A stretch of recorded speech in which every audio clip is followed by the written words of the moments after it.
Almost every one of us has heard about blockchain, yet very few people can explain about how it works.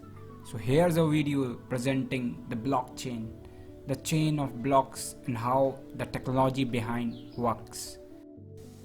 Most basically you can define it that it's a kind of chain, a chain that carries blocks with it, and these blocks are nothing else the data, and each block identifies itself uniquely.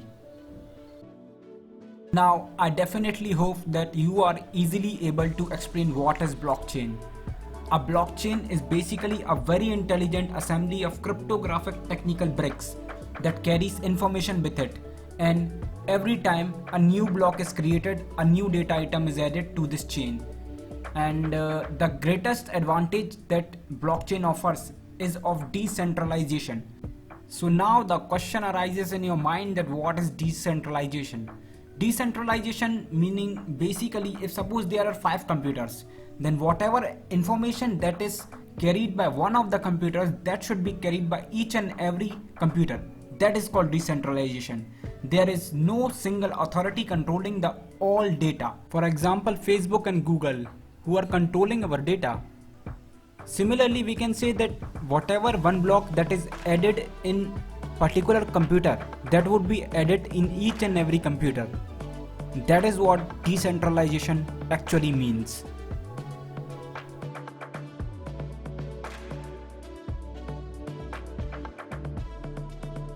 Let's start with the most basic element of blockchain, that is hash. What is a hash? A hash is basically an address to identifying a block. For example, a human has his fingerprint that is unique for identifying him. Similarly, a block that carries a hash that is unique, and so that could be identified uniquely. And it is produced by a hash function that carries out a series of operations so that it could produce a perfect hash. And remember one thing, a particular data that produces a one hash, the same data when applied to something else will always give the same hash. And if a single change is made, the whole hash will change. The whole hash, I'm saying, whole hash.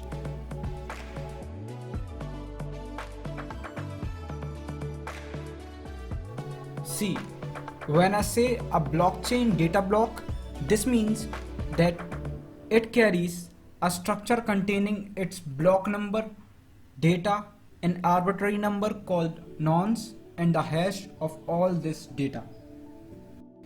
Now you would question what is nonce. So basically a nonce is an arbitrary number that is used to produce a hash, meaning a brute force approach is applied in which the nonce is continuously changed, and one time a particular nonce appears for which it gives a particular hash number, and at the end we get a nonce.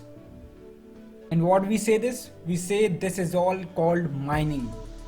This is called mining that requires a very much amount of power, of GPU graphics, of ASICs, and many more things.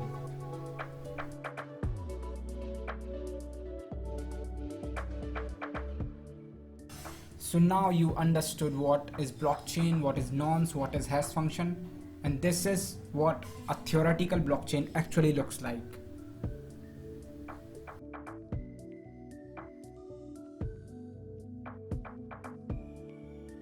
So now the question arises how the blockchain is distributed.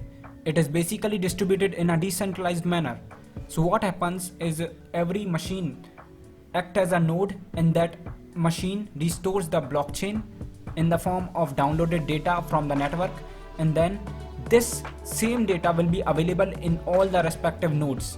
And if suppose a particular change in one node is made, that will be transferred to whole of the network. For example, for making Bitcoin mining node, this downloaded data already requires about 180 gigabytes of storage that has to be downloaded from the internet. Now, here it is shown how the node works. For example, if suppose node A has the blockchain and node B has the same blockchain as in node A, then node C also has to have the same blockchain as in node A and B.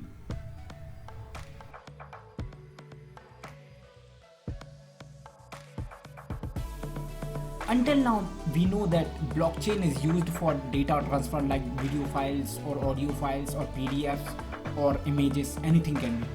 But now we are going to be talking about the token. If one store their financial transaction, we then have a cryptocurrency and we can exchange money in the form of tokens. But the opposite is not true. So here are the transactions which are being shown that act as tokens in respective blocks.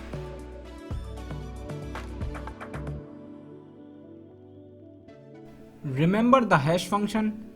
I said a series of operations has to be performed so that we can get a particular hash with a number of nonce. And when we get this particular hash after a huge struggle, there is a reward in the form of respective cryptocurrency.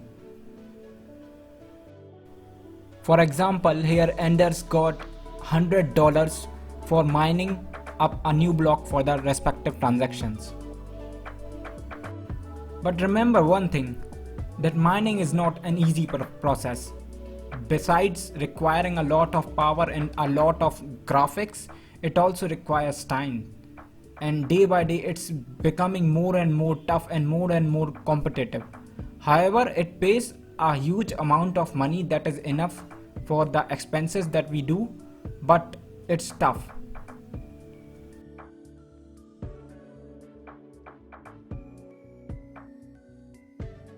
Now there are also keys for a particular owner that are called public and private keys.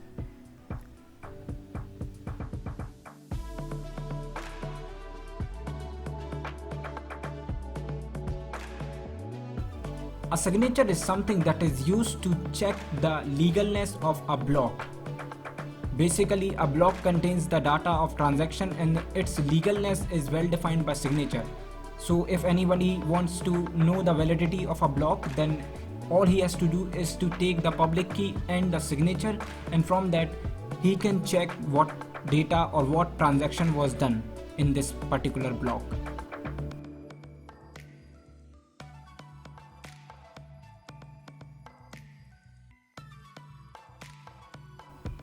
Now instead of using a simple string in the data block, we will insert a transaction. The transaction will have our public key, who is a sender, and the recipient's key, who is basically a receiver, and we sign that with our private key. The blockchain is now able to use our public key to verify that we are at the origin of this transaction. Once the transaction is verified, this whole new block is added to the network of blockchain.